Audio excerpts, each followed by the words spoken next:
This is Meltdown Live, presented by MyBookie.ag. Use code NEXTROUND at MyBookie.ag for double your initial deposit.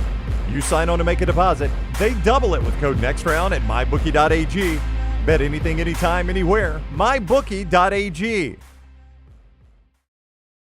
Welcome in, ladies and gentlemen, to the Meltdown. We are thrilled to have you here with us, 2 o'clock Central, 3 o'clock Eastern, every single weekday. Make sure you hit that subscribe button if you haven't already, as we all gather around the pop culture campfire here to share our input, our life stories, our journey here with you, all of the proud Meltdonians that make us a part of your daily routine. Thank you for being here with us. I am Tim Melton. Joining me here in the Culver studio, the one and only Tyler Lionel Johns. Tyler, how are you doing here in the midweek, holding up on this Wednesday? I'm good. I'm good. It's been a little break as far as movies go because it's been kind of dead at the theaters. But looking forward to finding something to watch either today or tomorrow. I have not seen a 2025 movie that I really like yet. I have not seen one that I really like. Maybe this weekend that'll change. Last Breath, I got a chance to see the new Woody Harrelson movie Monday at the Screen Unseen event at AMC, and I think it's really solid.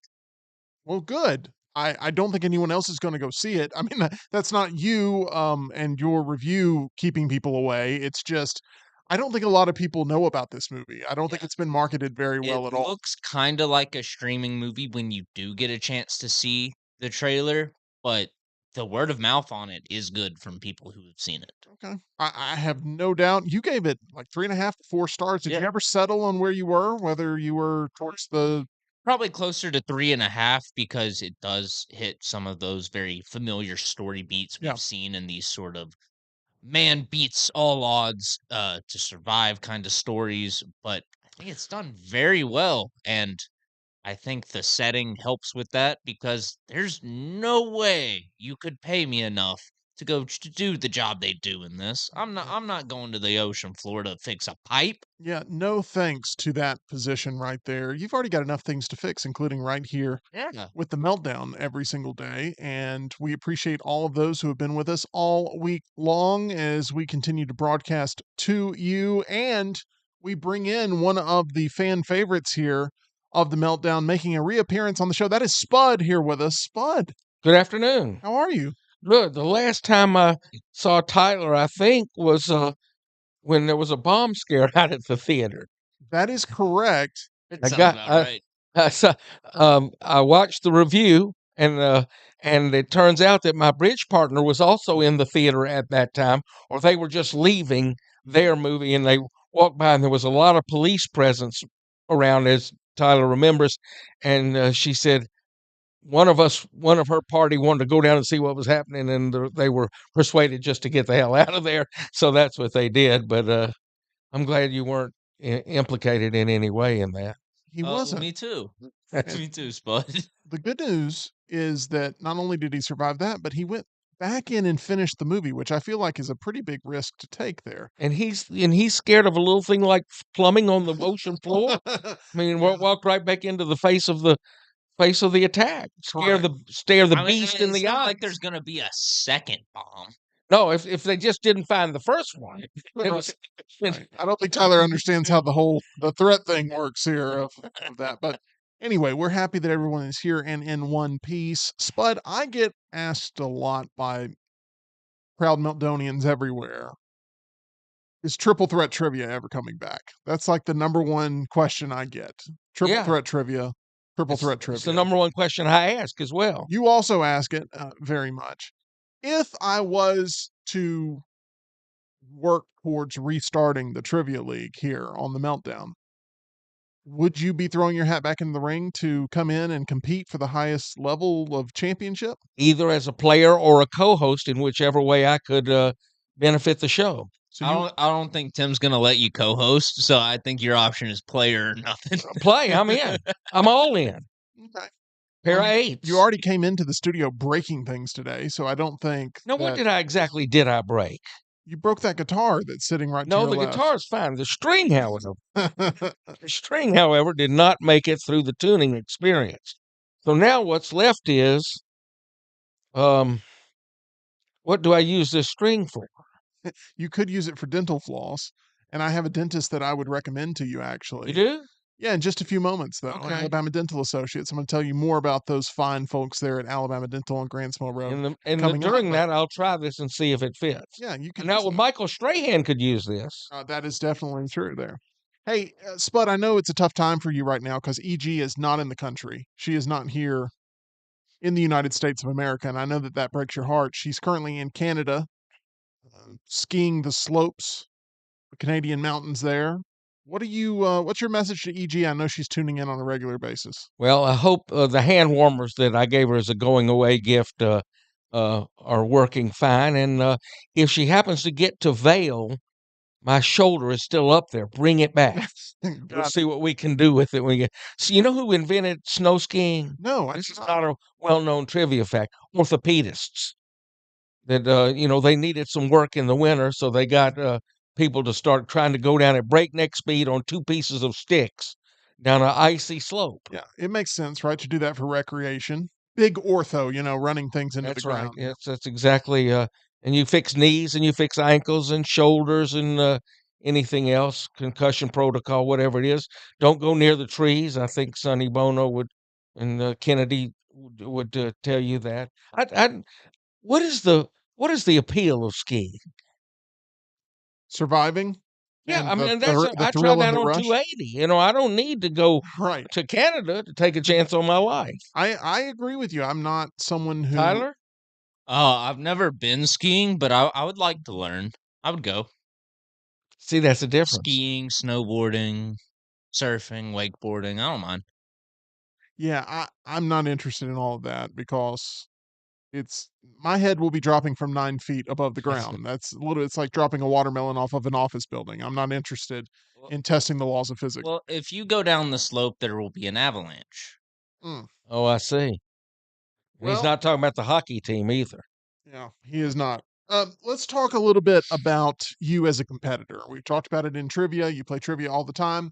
You also have been playing poker this season very regularly, and you've been performing rather well. What would a championship bracelet mean to you personally? I mean, do you care at all? I know you come for the camaraderie, so you don't have to give me the whole spill on just how fun it is as an entertainment thing because you come in there and you also win. And so people want to hear, do you have the heart of a champion? Are you going to see this thing through? Are you going to win this poker season, I'm pretty season number sure 13? not. The competition, there are several players in the game better than I am, and I've had more than my share of luck so far. It would be nice to win. It's nice to win anytime you compete at something, but I won't lose any sleep. I don't, even if I lose to a pair of eights to King Nine on the very final hand of the season. King nine is the best hand in poker, in my professional opinion, is the one I've had the most success with, and it never loses. So take that to the bank. Spud, what do you think is the magic of the poker club? Why do you think it works so well? The people. Uh, you it's just a fun dynamic. If there was no poker going on, it would still be almost as much fun with people kidding each other and asking questions of each other and talking about ball games and whatever. It's just that you could put the same group of people at a great big table at a sports bar during a sporting event. It'd be the same thing, just no chips and no cards. Yeah, I totally agree with you, actually. It is really a special group that we've accumulated there, and you've been such a big part of it. And I appreciate you spending your time there with us every Monday night and, giving so much back to the club as well. So I I appreciate have that. and I have gift for a gift for Monday night, so I shall bring a gift. Oh my gosh. Spud, the ultimate giver. Okay, we talked at poker, by the way. It came up in conversation. I asked you about Billy Joel and where he ranks for you in artists that you like. You're a music fanatic, and you said that you judge whether or not you really love an artist by if you can listen to them from coast to coast on a long-term driving trip Right. across the country. Who else would be on that short list of artists that you could listen to The across the Beatles country? number 1. Right. The Beach Boys number 2. Eagles 3. That's easy. Isn't there, hold on, real quick. Isn't there a little bit of a rivalry between Beatles fans and Beach Boy fans? There is. And you're both. Yes, because the same thing with Alabama and Auburn. Yeah. I'm rooting for Auburn tonight. I rooted for Alabama last night. I know I have a friend. Do you remember the game where Cam Newton was playing for the national championship against Oregon Yes. in the and 2010. 2010, and the game was on the West Coast, but the weather here was abysmal. I mean, it was one of those James Spann evenings That is correct. for the weather. And a friend of mine who is about as diehard an Alabama fan as I know said, "I hope the electricity goes out so they can't watch the games." Now that's hater. He's a hater. Yeah. I'm not a hater. I got a lot of friends who root for Auburn. I'll be happy for them. I've lost a lot of the intensity I had in my youth. So the Beach Boys Beatles rivalry is one that you just No, enjoy the yeah, fruits of both of that's those. right. It's like the number 1 and 2 finishers at Miss America. Now, I'm not a big Beatles fan. I do like the Beach Boys, and I'm not a big Eagles fan. What am I missing there with the Beatles and the Eagles? Music is such a matter of taste. I hear people that like rap music. I can't listen. On my iPhone, I have a little over 4,000 songs, only two of which could even be borderline considered rap. Can't touch this. Yeah. Okay. And Blurred Lines Okay. has the rap middle in the middle in there. But still, you listen to MC Hammer's "You Can't Touch This." That's like a I song. like that song. Okay, that's fine. I thought about getting an MC Hammer outfit for Halloween one year with the parachute pants and the I just wouldn't have imagined that was on the Spud playlist. I would have never predicted that. It's not in the top rated, but it's there. I don't listen to any classical. Really? Very little jazz unless jazz pops up in a pop song. I mean, I don't have any Kenny G or Boney, whatever his name is. I don't have any of that stuff. Heavy metal, almost nothing. Okay. So, I mean, So Beatles, Beach Boys, Eagles. Anybody else that comes Billy to top of mind? Joel, Elton John appear on there. What about Elvis? Probably not. There are lots of Elvis songs I like, but I would get tired of it, I Okay. think. Now there's some artists with smaller catalogs that I like all them. Jerry Reed, who's my poker song, poker Selection. choice, Yes, yes. the playlist. I like a bunch of his stuff. Randy Travis, a bunch of his stuff. I got into country sort of in the, let's see, I guess sort of in the late 80s, early 90s. So I think Williams is good. Oak Ridge Boys, Statler Brothers are good. I have a playlist. You have playlists that you created? Absolutely. I have one called Driving that has a lot of, I have one called Massage that has a lot of, slow, gentle kind of, but still pop songs. I didn't know where that was going. I thought pretty soon you'd be the quarterback of the Cleveland Browns. They've called me. Okay. Hey, they've gone through everybody else. Why not I give don't Spud a understand chance? why people with that much money get in that kind of trouble. Yeah. It's like when they asked Charlie Sheen, why do you pay for prostitutes? For sex. He said, I don't pay prostitutes for sex. I pay prostitutes to leave after sex. And so I understand that theory. But for people, rich people, it's in DUIs. Why do rich people get DUIs? Call Uber. Yeah. They will take you home. You don't need to drive. Yeah. Speaking to most directly to the Alabama wide receiver, what's his name? Right. I know you're talking about Henry Ruggs. Yeah. Yeah. Former Alabama receiver. Now went to inmate number Vegas. 171345. Yeah. I mean, you're right, but I think isn't it that level of confidence and arrogance in yourself that ends up making them as great as what they are, but then in other parts of their personal lives, maybe there's failings there because they're overconfident in their abilities to be able to manage any sort of situation? I'm sure there is. Yeah. That's just a quick diagnosis. No, I think that's probably true. And I think a bunch of people that I've encountered spending a lot of my life in bars, especially for one that doesn't drink at all. I'm just here for the trivia, folks. That's right. That's it. So they and Diet Coke and a lot of people don't realize when they are impaired. I've seen people stagger out. Are you okay to drive? Sure. No, you're not. No. Let me say this. It's not even a closed question. You are not. But they. So it's maybe self-confidence, also lack of self-awareness. You don't have a good method in your brain for determining when you're impaired. So, and that's one of my pet peeves is drunk driving. What you do in your house is you may do your crazy things in your house. You want to snort cocaine or take heroin. It's really your business. You don't affect me. But on the roads, you could kill me. And so I don't, Yeah. I'm a big, heavy, strong punisher of DUI. Yeah. I am going to ask you this question, and that is about collecting.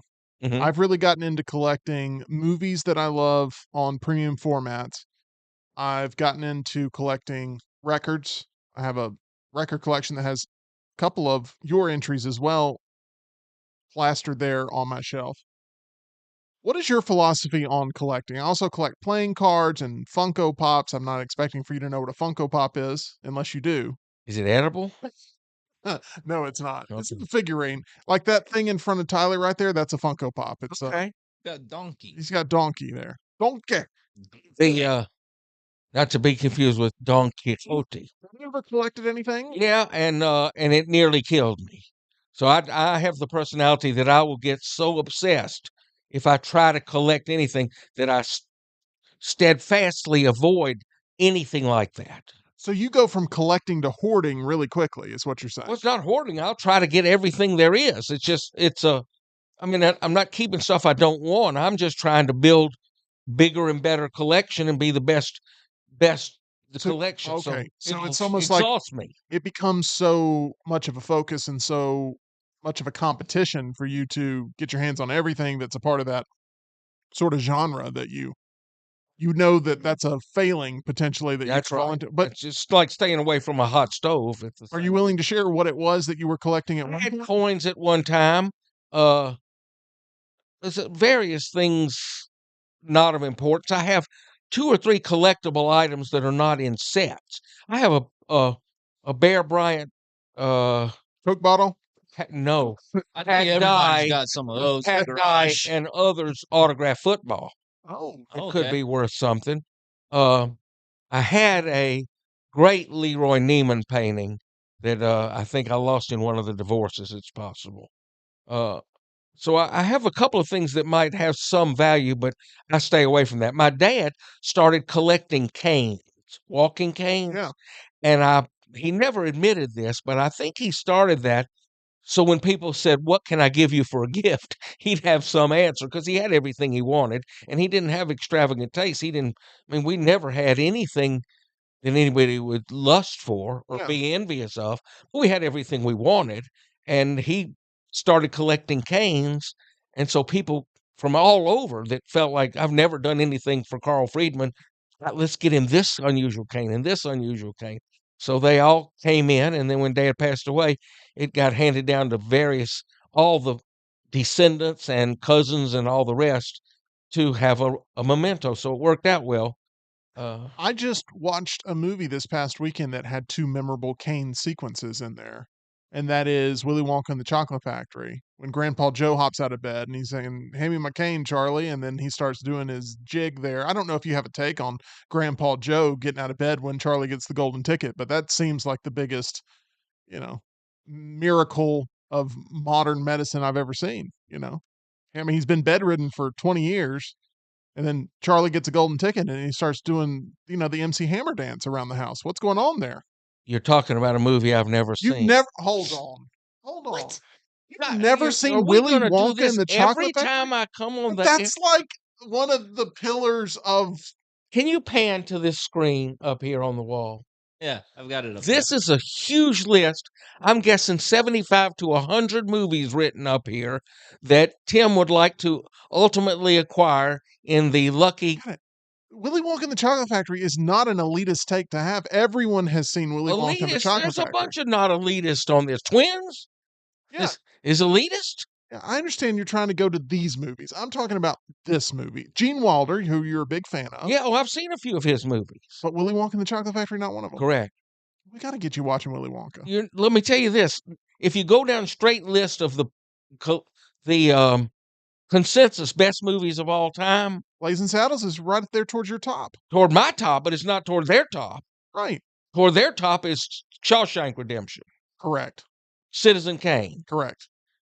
Casablanca. Correct. And if I had brought up any of those and be like, you haven't seen that, I understand why. But Willy Wonka, is like, I feel like it's Spud territory. We have Like it is. trivia questions about it from time to time. So I know Veruca Salt and Charlie Bucket That is correct. and Violet, whatever, Beauregard, Beauregard. Yes, but no, it's She turned Augustus into a Galoob. blueberry. She did. Violet, you're turning violet, Violet. That's one of my favorite lines. Anyway, we won't get into that, but there's a scene with Gene Wilder where he's got a cane and he's walking out hobbled and it stops and the cane gets stuck and then he doesn't have it and he flips forward and it's And the a big other deal. one? Supposedly that scene, like if he wasn't allowed to do that, then he was just going to walk off the movie. He was very passionate Yeah. about having the opportunity to do that sequence You- that way. Yeah, this he is was. Gene Wilder. Mhm. Oh, and who was what was the other Kane movie? Well, it wasn't. It was the same sequence. Sorry, it was a different sequence in the same movie. It was Oh, a okay. Grandpa Joe a few minutes earlier. Once again, I was wondering why you were looking at me so blankly during all that. Now I know why, because you haven't seen Willy Wonka. But That's correct. you were the only one in this room alive when Willy Wonka came out. That's true. Oh, there's a bunch of movies that came out that I haven't seen. What is it? What is your relationship with movies? If I have a friend to go share it with who would enjoy it, I will go. I've seen some of the worst damn movies you could ever imagine. I went with this girl to see Chocolat. So hold on, you've seen Chocolat, but you haven't seen Willy Wonka and the But Chocolat I have an Factory. excuse. That blows my mind. The girl was pretty. So if You asked me if I would go with EG to the think worst she's got horror movie, booty and taste. what did I say? In a flash. yeah, I've seen Apocalypto. okay. Oh, that Apocalypto's solid. Yeah, I love to see spears going all the way through human beings. That's my idea of entertainment right there. So, so I don't. So I've been to movies. Did you heckle the screen? Did you No, heckle? I just endure. I went and endured Oppenheimer with you. Oppenheimer was amazing. You did make it through the endurance test. Yes. You didn't get up one time to pee, which was 3 not the hours. Vegas favorite. Right. I offered you a drink before the show. You go, better not. No, no. Not going to do it. I'm counting down the 3 Right. o'clock. Well, we're going to go 90 minutes today. All No, I'm kidding. right, good. We're gonna keep moving. Okay. Let's move on to this.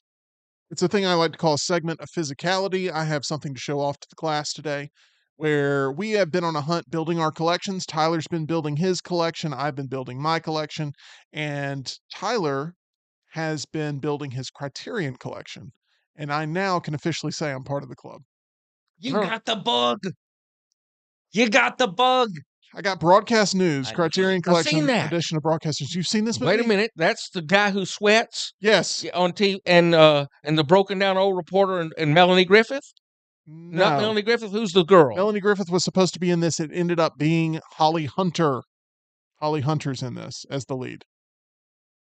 Maybe I. Keep thinking about it. Okay. But Holly Hunter, Albert Brooks, Albert, William- I've seen that movie. William Hurt. It was good. This movie, it's amazing how much it holds up when it comes to talking about media. Just this past week, I mean, Lester Holt leaving NBC Nightly News. The nightly news format is one that's fading quickly here in the country. That's Quickly. going downhill faster than Lindsey Vaughn. I'm telling you, it's just not. Should have said EG. No, scared of that, and I couldn't remember the girl's Michaela's last name. Schifrin just set the record for downhill skiing victories. Okay, I'll so take we're your in word different. for it. We're in different worlds, Yes. which makes us friends. I agree.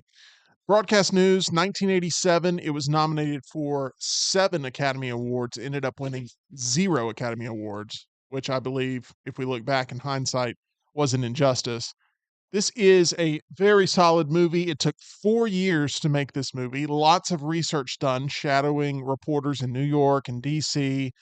This is directed, produced, and written by James L. Brooks. Do you know who James L. Brooks is by chance? No, did he get a golden ticket? Tyler, do you know who James L. Brooks is by chance? What else he maybe has been a part of? Nope. I know Mel Brooks. Yeah, there we go. James L. Brooks, one of the most sneaky, fantastic resumes ever in Hollywood. Co-creator of The Mary Tyler Moore Show, That's a plus. co-creator of Taxi, That's a plus. co-creator of The Simpsons. Oh. It's as good as it gets. Won 3 Academy Awards, a Golden Globe, 22 Emmy Awards, and once again wrote, produced, and directed this movie, Broadcast News. Also did As Good as It Gets, Terms of Endearment. There's been a number of movies that James L. Brooks has been a part of, and obviously television. He's dominated there with 22 Emmys, as mentioned. This movie, it's a love triangle, but also a great commentary on the show business versus journalistic standards of broadcast news. And that is sort of the big picture element of this. The love triangle is what brings people in to make it more of an enjoyable movie. It's more of a dramedy than anything. It's got some great lines in here, including the character that Albert Brooks plays saying, quote, "Wouldn't this be a great world if insecurity and desperation made us more attractive, if needy were a turn on?" It's a hilarious line in the way that it's presented in this, and I think this movie is incredible, and I have now a copy of it from the Criterion Collection. For What does those, that mean? well, I'll tell you right now, Okay. for those that have not experienced the Criterion Collection, I believe it is the best way to add something to your collection to where it's a deep dive into a singular experience. I've gone through all the bonus material. All last night, I went through every piece of bonus material. I even listened to half of the movie with commentary on, but there's featurettes on this. Inside the case, there's an entire booklet with essays about the movie that is just My copy of rich. Parasite has the same thing, and I'm still going through it. I'm There's just so much. It's dense. smart. All of it is extremely well written. I mean, just take a look at this, Spud. Just What I sort of go through remember, it. one of the things I remember is whoever his mentor Albert Brooks was told him, sit on your coat. Correct. That's William Hurt's character. Yes. Sit on your coat so it would keep you Keep looking your nice. shoulders. Thinking that's the kind of thing you don't think about watching. Yep. But and having done a little bit of radio and a little bit of this, not much TV, it never, all those things just don't occur to me. And so I remember this movie. I enjoyed it. I don't remember why I went to see it. When was it? 82? 1987. 87. Wife number 2. I bet that's what I went with, wife number 2. And it's good. It was a good movie. I was not unhappy I went to see it. It is it's a really solid movie, and if you have not seen broadcast news, I think it holds up really well, and it says a lot about the current state of broadcast TV journalism. So William Hurt, he was also General Ross, correct? Okay. I couldn't remember if he was General Ross or General Stryker. No, he was Ross, and the recasting of Harrison Ford in Brave New World has recently happened, which is why a lot of people may be immediately thinking about that. William Hurt was also in that Mr. Brooks movie that I had brought up with Kevin Costner in there. Oh. William Hurt's in that. William Hurt was in a number of movies. He had a great run there in the 80s and early 90s, and then people started to kind of forget about William Hurt a little bit. He passed away recently. I want to say a couple years ago he passed away, which is why the recasting happened there with Harrison Ford. But a number of films William Hurt part of there. Albert Brooks is a very special kind of comedic talent. And when Albert Brooks is in a movie, I mean, you feel his presence. He was also the voice of Marlin in Finding Nemo, Albert Brooks. So once again, we are really happy to be building our collection here with a segment of physicality, and I'm happy to add to my Criterion collection with my first ever Criterion entry. I will have more to present here very soon. But from broadcast news to focusing on chews, I want to mention my dentists.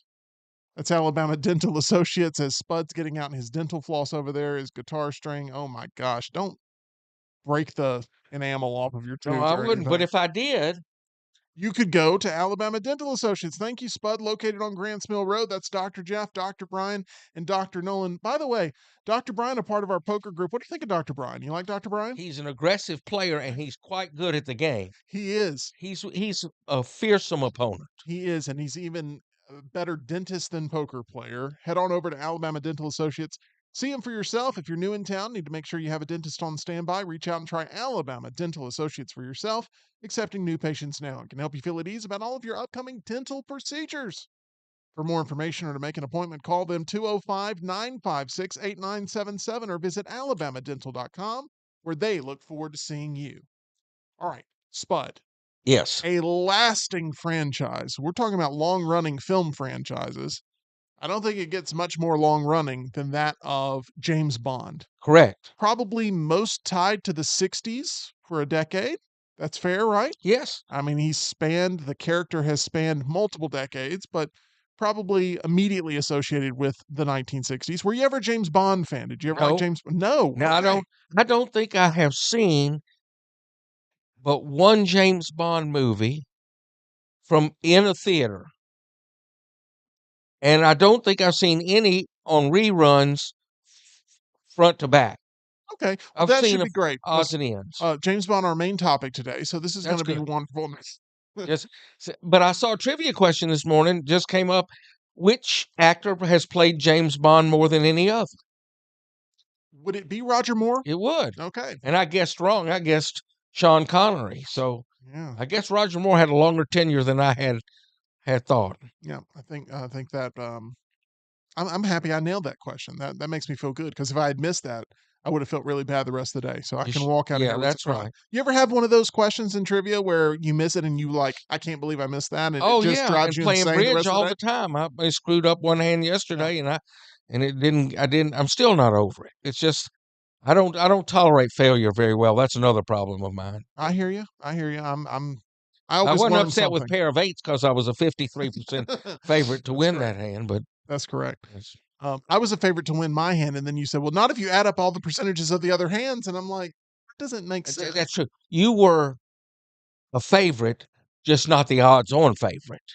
I guess There you go. Looking however you mathematically want to correct. condition it.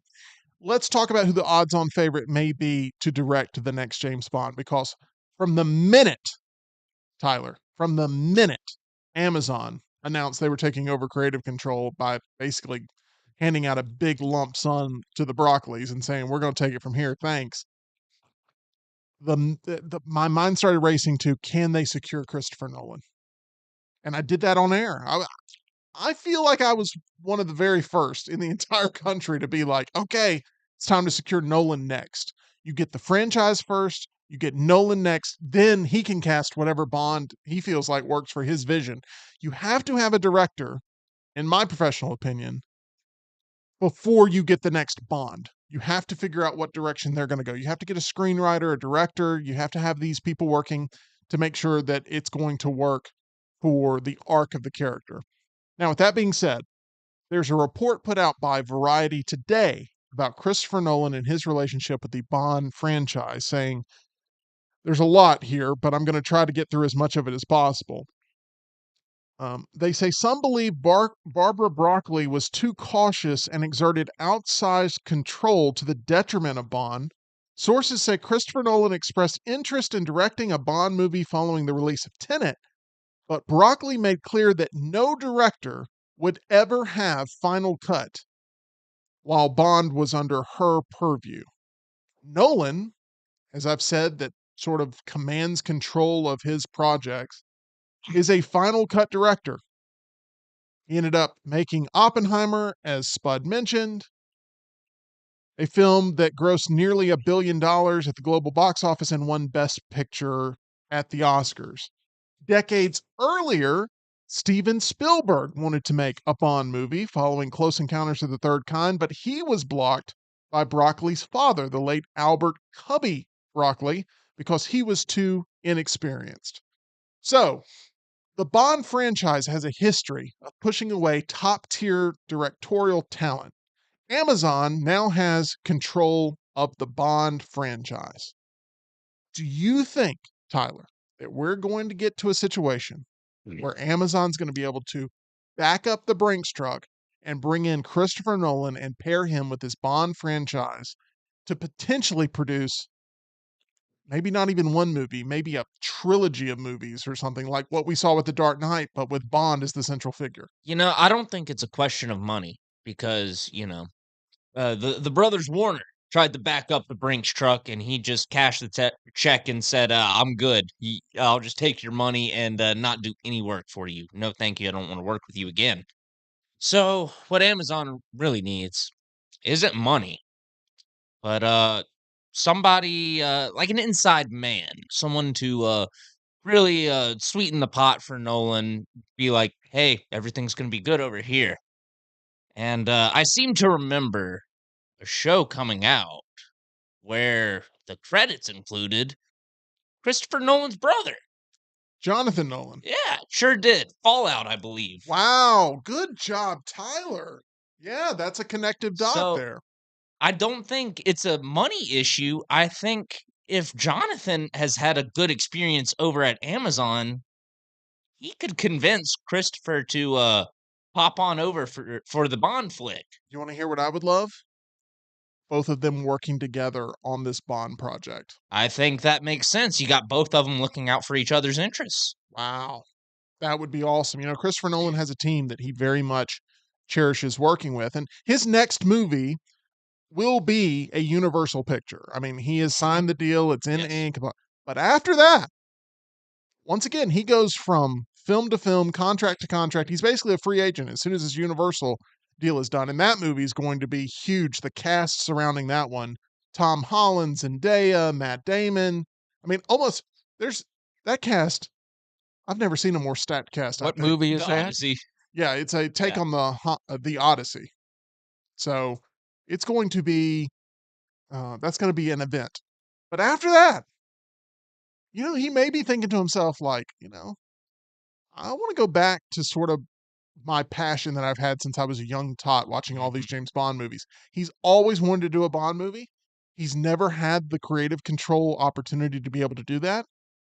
If you're Amazon, is there anybody you'd want more than Christopher Nolan? I think the answer is it's got to be no. Who would No, be above because that? what you really want is to draw people to your streaming platform, get market share in the streaming wars, and also be able to justify the cost of making a large scale movie like that. So if you bring Nolan over, you're bringing eyeballs with him. Oh, absolutely. He sells the Thousand movie immediately. percent. You're buying a fan base that will pay for Amazon Prime so they can watch the new Nolan stuff. Well, yes. It wouldn't More go into likely theaters to. first? Well, that's the thing. Nolan would Well, definitely. it's absolutely hits theaters first, but Sure. then it goes to Right. Prime. Okay. All Well, right. but here's what I'm worried about. Amazon, they want to do something that's never been done in Bond history, and that is expand the universe to include television shows Mm-hmm. and TV series, much like what we're seeing with the Matt Reeves Batman, where like the penguins coming in, and it's like, but that's been done really, really well. And by the way, IGN just posted a story yesterday that it's official. Robert Pattinson's Batman will not be a part of the DCU. Like he is going to stay in his own world. We'll see if that stays the same, but I think that James Gunn and Matt Reeves were at odds about that. And I think we saw that. And I think that's what sort of led to the delay of the Batman Part 2. But I think they're back on the same page now, especially after the Penguin has been cleaning up in all the awards and it's such a good show. But it's sort of a template for Bond because I don't know if Christopher Nolan would be happy if a streaming service was playing off of his universe. You know what I mean? I think he'd be upset about that. He hates streaming. That's He true. hates it. So they'd have to work out a deal to where it made sense for him. But I don't think he has any interest in producing stuff that could work for television, which I think may end up a little bit of a crossroads in those negotiations because he does not care a bit about Prime. He cares everything about the theater experience. He cares everything about the physical media release.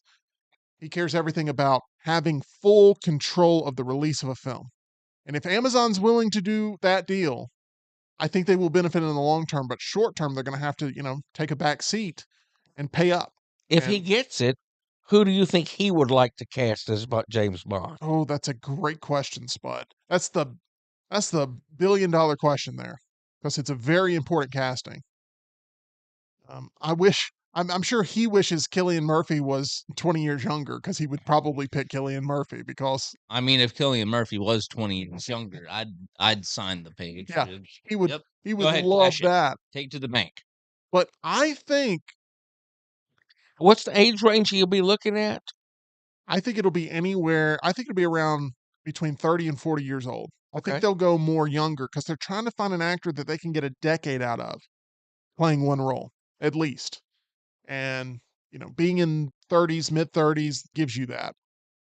I don't know the name. I think it will be an unknown.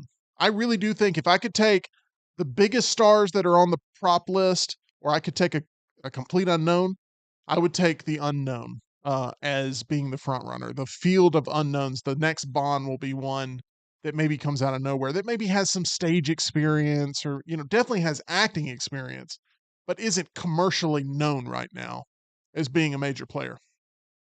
I still have a little bit of hope for Tom Holland. I don't see it. I don't think he fits the Bond machismo.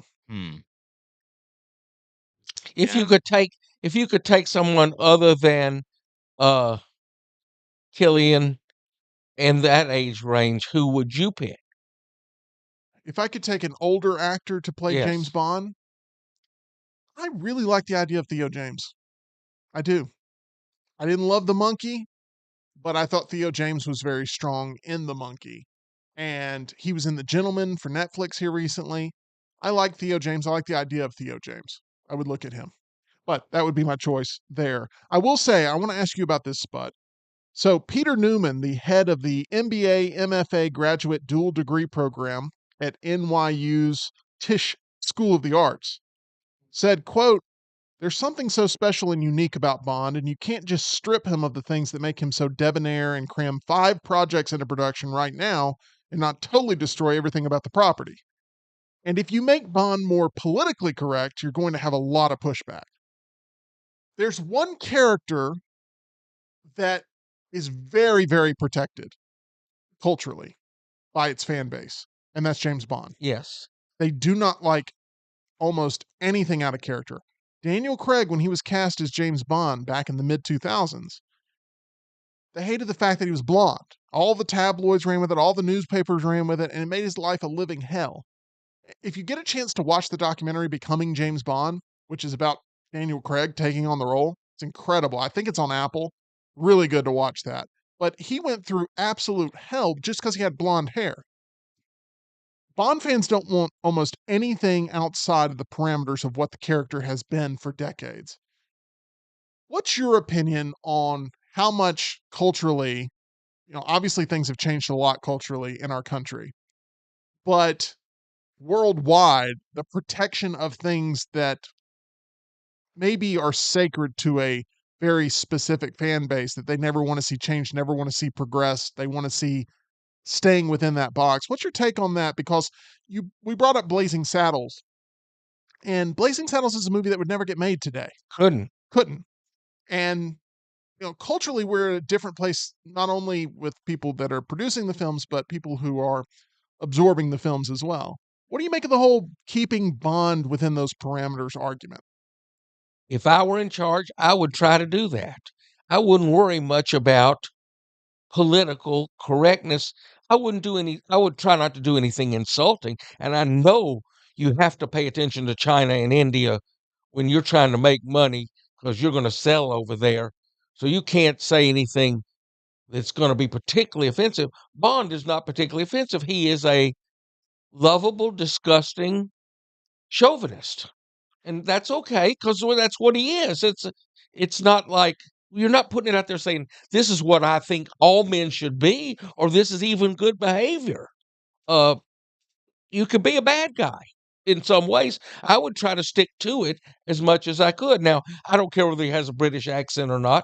I don't care if he has blonde hair or not. I don't care if he's what race he is. That wouldn't, it's not that. It's his attitude and behavior that needs to stay in character. Tyler, you agree that no matter who they cast in the role, the internet's going to hate it. Absolutely. The internet's going to hate Absolutely. When's the last thing they liked? Never like anything ever. Because the people Everything. who like it don't comment. And that's you see that with referees. The people, every close call, one team hates. The other team doesn't write in. So you just have to allow for that. Which one is going to sell the most? If you could go in a time machine and put Roger Moore back in there, would be any reason not to? Is he not good enough anymore? I don't know. That's a tough Lazenby, I argument. might leave out. Who was Yeah. Sean Connery? Still the archetype. It has to be. I think Timothy Dalton got a little bit of a raw deal, maybe the right Bond at the wrong time, sort of thing, where it's a Who little is bit of a darker Bond. who is Skyfall? Is that Daniel Craig? And Quantum of Solace is also Daniel Craig. Correct. Daniel Craig has 2.5 good movies out of 5. Casino Royale is my favorite all-time Bond movie. I also love Skyfall. Quantum of Solace is not very good. I think Spectre is one of the worst Bond movies ever made. And then No Time to Die, I like about half of it. So he's really 2.5 out of 5, and that's not bad. Is any of that his fault? No, not really. There was a writer's strike during Quantum of Solace, which really affected the production. Spectre was just did not have the big picture nailed down for what it was trying to be. Outside the parameters of what you think James Bond should be? He was back in 2005, right a year before Casino Royale came out and everybody was losing their mind. I mean, he was a big swing and they got the right guy, but it was down to basically him and Henry Cavill. And what would have happened if he'd chosen Henry Cavill? Henry Cavill's life would have been much different. And, I think Daniel Craig was the right choice. Daniel Craig's my personal favorite Bond. I think it very much also is like, what did you consume at the right time of your life to where you connect? All of my peers will tell you that no one can compare with Sean Connery, and the rest were just imitators. Pierce Brosnan was a fantastic Bond, but he started being in god-awful movies where it was just like over-the-top laser beams and snow and flying ships, and I mean, it's just bad. It was just like Christopher Nolan wouldn't do that. Christopher Nolan would not do that. Christopher Nolan would have a very grounded Bond. You know who Christopher Nolan would probably be like, I think I can still make it work, is probably like Tom Hardy. He'd probably be like, I can make Tom Hardy work as Bond, and we can get a good 10 years out of it. Hunter's got a suggestion in the chat, and I think it's actually really solid. Ewan McGregor. Too old. Oh, well, never mind. Too old. Nice try. Thanks for playing. Here's a home version of the game. No, too old. And Ewan McGregor is not going to, I don't know. I don't think that's going to be a buzzy enough hire. Well, now you were willing to go with an unknown. Absolutely. So that's zero buzz. Well, I think, no, that's incorrect. You guys are wrong on that. The intrigue of not knowing sometimes is enough buzz to get people to go, I'm going to go test this out. That's exactly what happened with Daniel Craig, basically. He was pretty much an unknown. Was he a success? Huge success. Okay. I mean, Had 5 movies. In the rankings where you put him number 1. Yeah, Skyfall was near $1 billion, I think. I don't know how much Skyfall ultimately made, but it was close. But no, Hunter continues to give bad Bond choices, and I applaud him for trying. But Hunter, your Bond choices suck. You got to get better with your Bond choices. Now, Tyler doesn't believe this. This is coming directly from me. But your Bond choices suck. Get better. Thank you. Okay, let's move on. That was too intense. It's only because me and Hunter are friends that I can joke around like this. Okay, it's time for some Tim with Tim. I've got 10 questions. You guys have 20 answers amongst the two of you. And there are no wrong answers in 10 with Tim. So is everybody ready to go? Ready. Question number 1. What's something, Tyler, you love about your car? Gas mileage. Gets pretty good gas mileage. Awesome. Spud, what is something you love about your car? Dependability. I don't want it to be a source of stress. I don't have my ego tied up with my car. I don't go tell people I've got this kind of car or I got to get a new one. Mine's 3 years old. As long as it is functional and doesn't stay in the shop and doesn't give me problems, that's what I like about my car. So I have the exact kind of car that does that. I'd like a DB5. That's what I would like. What is that? It's an Aston Martin. It's the James Bond back car. to Bond. Yeah, there you go. I don't think I would fit in it, but I would like it very much. You would not, Tim. You I'd would have- not. They are very small. I'd have to have it to where it is going to eject me. Like maybe a DB6 or 7 Maybe. XL, DBXL. There we Maybe. go. I think that's an option on Uber you can take. Okay, next. What type of cheese, Spud, do you feel like is underrated? What's the type of cheese that you feel like is underrated? Underrated by the people is just good old America. That's underrated. Okay. People eat it. I'm a mozzarella and provolone. I don't like any of the strong ones. I don't eat. Pepper jack is about as strong as I go, but those soury cheeses out. N-O. Gotcha. Tyler, what's an underrated type of cheese? I can understand why someone would go American cheese because people do dunk on American cheese because it's not even cheese. I'm going with Gouda. No one ever talks about it, but it's sneaky good. Or actually, no. Let me switch it up. Oh, Gruyere. Gruyere. wow. That sounds like a So it's a cologne. Grey Poupon. Exactly. A very high class there, the way he pronounced that. Havarti is the correct answer. Havarti. Oh, He's Havarti's Very good. edible. Very Havarti's good edible. stuff. everybody sleeps on Havarti. Yeah. It's a Havarti party at my household all the time. Very good. Next, question number 3. Have you ever had a time in your life, Tyler, where you've experienced stage fright? Anytime I had to give like a presentation in class growing up. Okay, so pretty much a lot is Yeah. what your answer is. Yeah. Okay. How did you battle through? I didn't. You perform every day for a living now. Yeah. Isn't that kind of strange? It's very strange. I used to be nearly mute. I just would not talk in class. And now you talk for a living. I would refuse to read out loud in class if you're doing like some popcorn reading. Yeah. Yeah, so it actually took a lot of work for me to like get to the point where I'm getting through the episodes of the Meltdown. Can we have a moment where we applaud Tyler and his growth as a performer? I mean, just absolutely incredible. To go from mute to now throwing out Hunter's awful 007 recommendations. Boy, Hunter, I'm telling you, this the is not- worst. the opinions of the host are not necessarily. Yeah. Hunter, who do you think should play 007? Oh, I don't know. Burt Reynolds. And I'm like, Oh, he's good. Burt Is Reynolds. he still alive? No, I don't think he is. Well, but then I that mean, says out. But otherwise, Burt Reynolds, what are you doing, Hunter? You know, who should play 007? Abe Vigoda? Fish. Strong choice. Yeah. Okay. Spud, have you ever had a time in your life where you experienced stage fright? The general answer is no. The specific answer is yes. When I was 1975, I was just coming back from law school and just getting started in my refereeing career, basketball refereeing. And when you start, you work B team game. And when you're the B team referee, one of the B team game referees keeps the clock for the varsity. So I kept the B team game clock at Fair Park, the old Fair Park, between Parker and Culver. And no problem, B team game. The crowd started pouring in toward the end of the B team game, getting ready for the varsity. B team game, a couple of hundred. Varsity game, fire marshal. Oh, So, I mean, lock the doors. You can't, no more people can come in. No problem. I'm running the clock. I can do that. I did that when I was 6. So I'm up there running the clock. At the end of the first quarter, one of the referees comes over and calls both coaches in to talk to them. I'm curious as to what goes on because I'm eager to get better as a referee.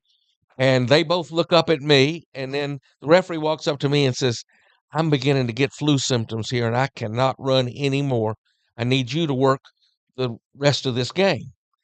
With the crowd full, 2 of the best teams in high school basketball in the country playing each other, he said, both coaches saw you work the B team game and they feel like you could do this. oh, Stage fright. I don't remember much about the rest of the game, but the aftermath is this. Each of those 2 coaches, legendary coaches, Cap Brown at Parker and Steve Jefferson at Culver, called my booking agent a signer and said, no more B team games for this kid. He's completely ready for varsity. So just by that one happenstance, I advanced 2.5 to 3 years in my career in one night. that's incredible. But out there on the floor, when I looked up, and it's crazy in there, and the players are faster and bigger than anybody I'd ever refereed, and I got through it. So I thought maybe like Tyler, once I got through that, I figured, well, they're not gonna beat me at this anymore. That's an awesome story there. Thank Spud. you. Appreciate you sharing that one, and congratulations on not having your career go upside down and Could have. seeing that whole thing It up. could have. I didn't know which way that was going, but I didn't it's like, either. I think this turned out well. I didn't either. All right. Next question. Spud, I feel like this is one that you're gonna have to think about for a little bit. All right. If you were going to work with any television cast of all time, or you were going to be a part of the cast, which would you choose to show up to work with every single day? Because television, a successful television show can go on for a decade plus. You're working with the same people over and There over are and over lots again. of good choices here, and so if you said, "How about this? How about this?" It might be right, but I'm going to start with the original Night Court. I'm going to start with I think that's a very solid choice uh, especially for your background. yeah, I think I could have been John Larroquette's character. Were you a big fan of that show? Yes, I watched it and I laughed a lot. It's not my number one comedy of all time. 2.5 Men, boy, being Charlie with all those girls. We'll stick with this. We'll stick with Night Court. But Tyler, you're cast to a television show, any period, any time. Which television show cast do you want to work with? So this would just be the cast, not necessarily. No, you're like working. You're working on that show too, but with Okay. that specific cast. So, like, one of my first thoughts would be like, even though this would be an incredibly stressful work environment, working with the South Park team, you've got 6 episodes or 6 days to get your episode together, and it's that every single week. So that would be crazy, but I think it'd be a lot of fun. But if we're just talking about like a live action cast and crew I'd like to hang out with, it'd be the Always Sunny in Philadelphia cast. Because I feel like shooting those episodes, I know for a lot of the earlier seasons, it was just them hanging out in the bar drinking while filming. Yeah, I think that could be a lot of fun there, and Danny DeVito would be Absolutely. obviously really fun to work with. For me, I've got a weird one that Yeah. not a lot of other people would choose. Wings. oh yes, that's on my list. I would love to work with the cast of Wings. Tell you real quickly the funniest line in the history of Wings. They're standing around the corner, around the bar where Crystal Bernard is the bartendress, and they're talking about strange Hollywood couples.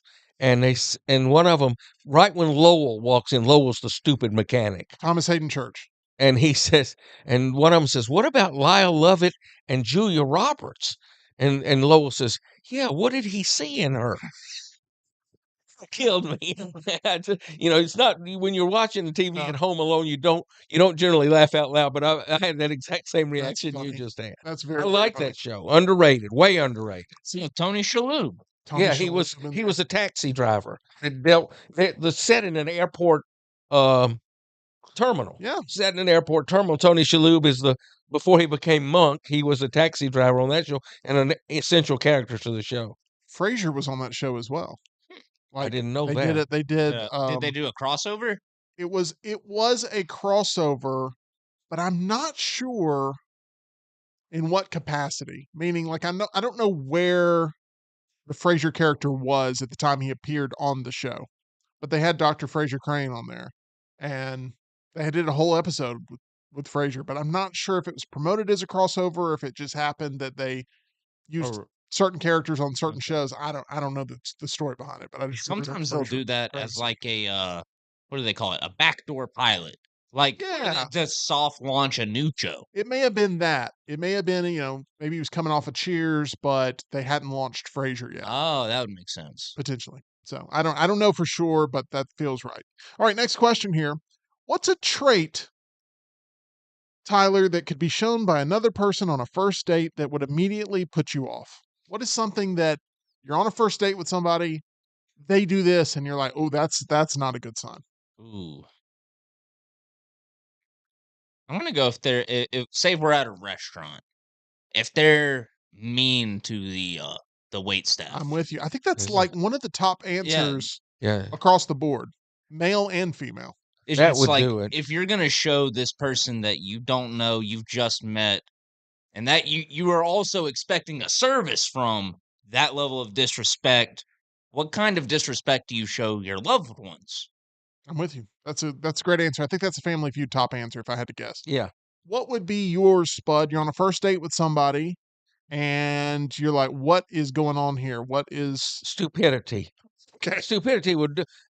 In the show Are You Smarter Than a Fifth Grader, Kelly Pickler was the contestant, and I think she's gorgeous. I mean, she's nearly the ideal looking girl as far as I'm concerned. And they ask her, what is the capital of or where is Hungary or something, or where is something about Europe? And she says, "I thought Europe was a country." Okay. That would have ended it. And the fifth grader started laughing at her.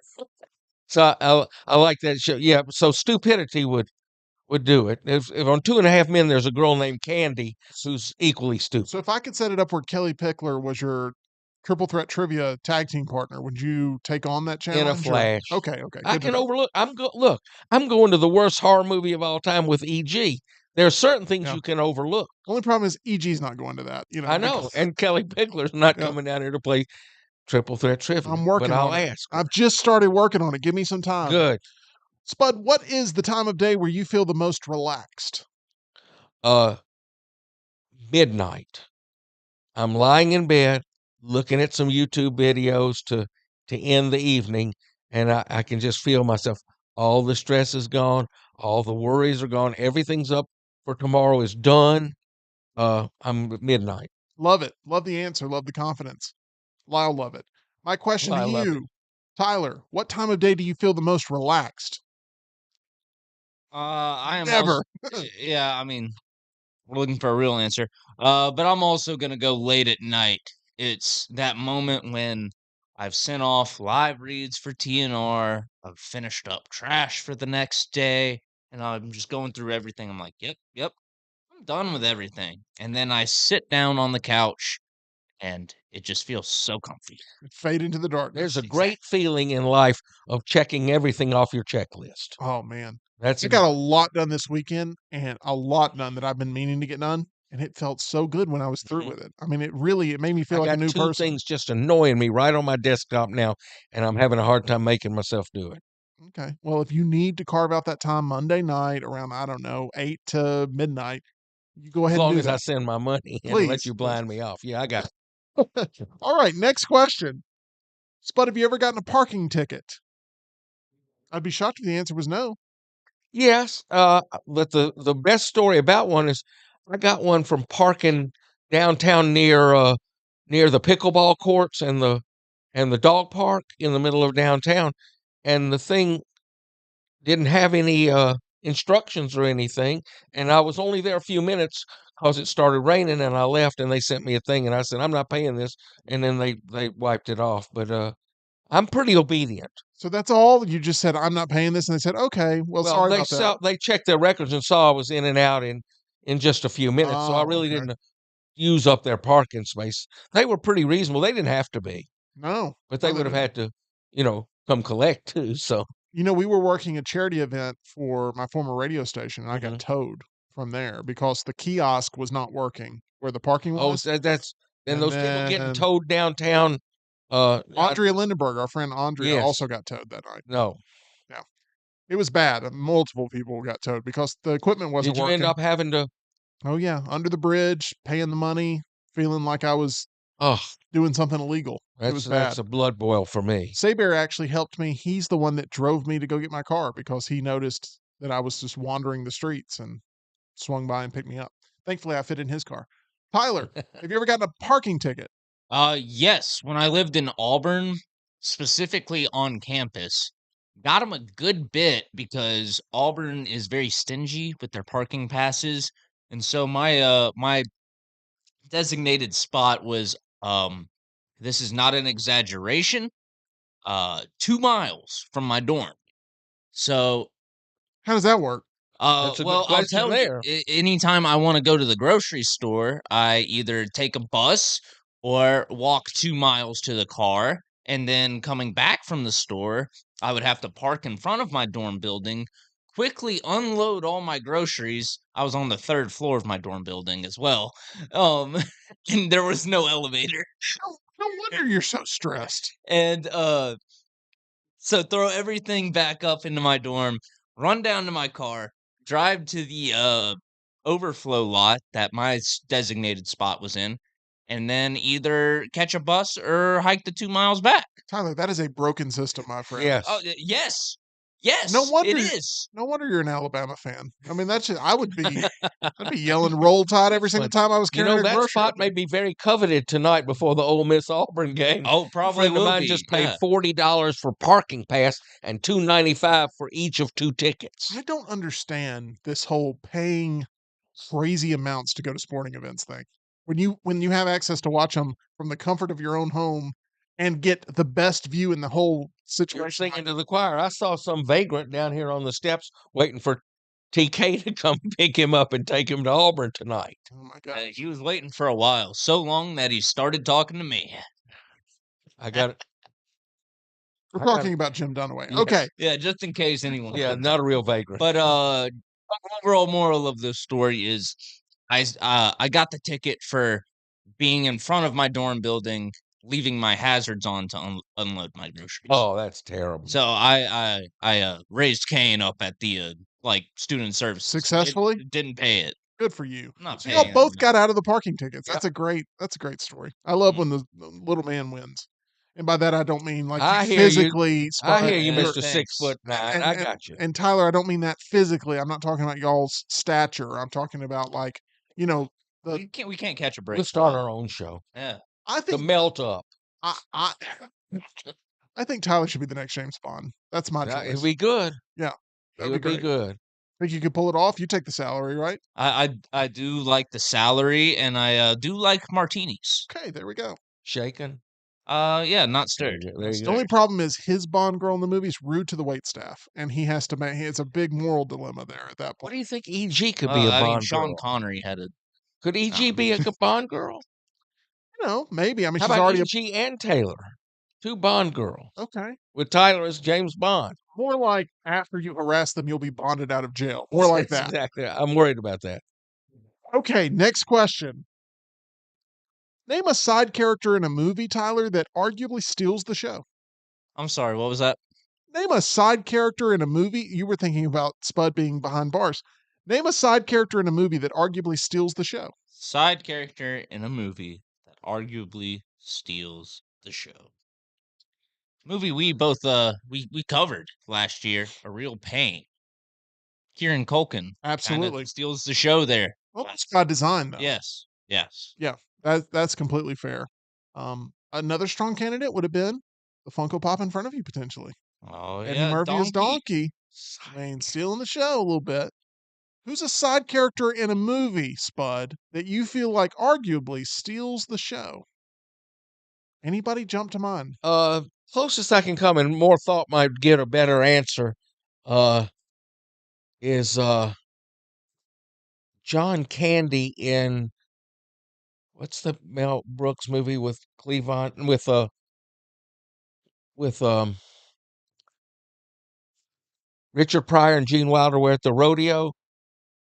Where they're in jail, they get in the jail. Would it be? It wouldn't be. Is it Stir Crazy? Is that the name? That's it. Name of the movie? Yeah. Stir Crazy. John Candy, good character in the movie. But a little more. Next time I come on, I'll bring back the real answer. And I know that's not permitted, but You're going to think about it a little bit more. yeah, Is what you're it saying. could be Veruca Salt. Potentially, you need to see the movie first. Yes, probably. Trust me, everybody was happy when that character was no longer on screen. We go to this. Spud, do you have a type of wine you prefer if you're going to drink wine? Do you have a type? Red wine, white wine, sparkling wine? No. I'm a complete non-drinker. We drink. Wine is an expensive hobby to have. Oh yeah, and collecting. That's a collector that can break you. No, not interested. No, I tried drinking once or twice at people's request, and there's nothing in it for me. It may as well be like cigarette smoking. What about all the people who collect wine that they don't drink it? I mean, they just leave it on the shelf. I mean, that's like Would be like you having all that vinyl and never playing the record. never opening it and listening to it. That's right. Or watching the movie. I actually like to. The things I collect, it can be, trust me, you can go down a slippery slope of like, it's all about trying to get as much of something as possible, like you mentioned. Were you old enough to remember the Beanie Baby craze? Oh, yeah. So, okay, I had a friend who drove to New Orleans and paid several $100s for one of those little things because his daughter wanted it. Now, what the things you'll do for your daughter, but people were building huge collections thinking they were going to be worth immense sums of money. When they started putting them in Happy Meals, people lost their minds. I mean, there were robberies that occurred over Beanie Babies. I mean, it was a true craze. And now, guess what? They're all worth $5. basically. No, less than that. I think. Oh, really? I mean, pretty much nothing. Now there's some that are maybe rare, but you got to have the right collector. Barbie dolls. People collect those. We'll collect those, but they're just so frequent. Legos have gone up, in value. I can't tolerate wine and collecting are out for me. You have a type of wine you prefer, Tyler, if you had to pick one? Like a bottle? Nope. Nope. No Don't preference. like wine. I've never been able to acquire a taste for it. When I was given a bottle of wine at the kickoff party, I believe I gave it to Taylor because she likes wine. You did end up getting one though, because I know you had lost it for a little while. Yeah, and then it made its way to Okay. Taylor. Yeah. Very good. It didn't make its way into my winery here. You gotta zhuzh the wine, you gotta what? Zhuzh. What? Spell that. Zhuzh. Spell that. Juje. Zhuzh. Not Judge. Judge. Not judge. Zhuzh. Zhuzh. You gotta zhuzh it. Everybody knows what I'm talking about. You gotta When a zhuzh it. little sommelier goes up there and You're like, right here, you gotta zhuzh it there you go. and sniff it. Like, that's what I do every single time I'm presented wine. I don't care what it is. They'll be like, that's Arbor Mist. I'm like, I don't care. Because it makes you look cultured. And see if it clings to the side of the glass and Yeah, you got to do all that stuff. You got to see the movie sideways. just give me a Diet Mountain Dew with a lot of ice, please. There you go. A lot of ice. Question number 10. There's more. You've gone through more ice this week than EG has in Canada. That's correct. All the slopes. Ice and milk. That's it. Question number 10. This is the final one of 10 with Tim. Here we go. Tyler, what's something specific you would associate with me saying somewhat frequently? What? I'm sorry? Question number 10 of 10. What's something specific you would associate with me saying somewhat frequently? It's a chance for you to take a dig if you want.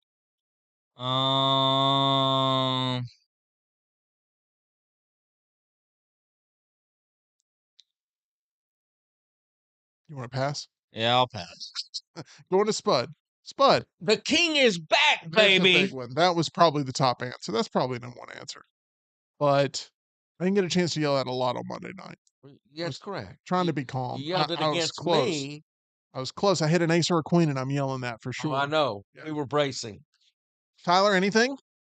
I don't have anything. Say Bear says, Oh, gosh. Go ahead. It's going to be good. you're right and I'm wrong. Oh, that's a dig. You asked for it. You're right, and I'm wrong. He's saying that you said that to him. You said to Say Bear, you're right and I'm wrong. Oh, okay. Good one, Say Bear. That one really burns the loins. I'll tell you what burned the loins, and that is the dreaded eBay box. I'm happy that those are done. What'd you do to it? You're talking about my loins or the box? The box. Yeah, thank you. I didn't What do it. is it? Are there more in there? Oh, yeah. There's a whole Well, lot that's of what I thought. What's wrong with I wouldn't open them up, though. A lot of black mold and fungi. I thought there's all kind of movies you draw out of there to see if that's one you like. There are, but they're all cut. This was from a private seller, and they sold me what appear to be moldy, damaged, wet DVDs. So there we go. And we're sitting in here. I just want a match. Have been for the past hour and 15 minutes. Yes. That's going to do it for us here on the Meltdown today. Thank you so much for being active here on the show, being a part of the conversation. We always appreciate that. Spud, thank you for making time for us yet again. One quick question. Yeah. Are you thinking about bringing back Triple Threat Trivia? I'm thinking about it, but that's about the 17th time I've been asked that in 2 weeks. All right. Thinking about it. We got to make that work on the back end first before we make any kind of announcement. That is correct. Get to work. Tyler knows how show business works. You got to make sure you got all your ducks lined up before you just throw it out there. So we'll see what's cooked up in the kitchen there. I will say tomorrow, I'm excited about tomorrow's show. We got Ush in with us tomorrow. But this is what Ush texted me during the show. I don't like having to follow Spud. It's a no-win situation. So, but Ush could give us a little spring training report on the Braves, and that'll help some. That's a whole different show. Well, it's worth. Pennant Grace will take care of that. Okay. What's it called? Pennant Grace. The Pennant Grace. That's right. There you go. All right, that's going to do it for us here. We appreciate it. Make sure you hit that thumbs up button for us if you haven't already. We're going to let Spud get to the bathroom, and we're going to see you again tomorrow. 2 o'clock Central, 3 o'clock Eastern, right here on The Meltdown. Make sure you head on over to our title sponsor. That is MyBookie at mybookie.ag. You can bet on anything, anywhere, anytime. That's mybookie.ag. Use that promo code next round for that first-time deposit bonus. Going to have yourself a good time there at mybookie.ag. We'll see you again tomorrow, 2 o'clock, right here on The Meltdown.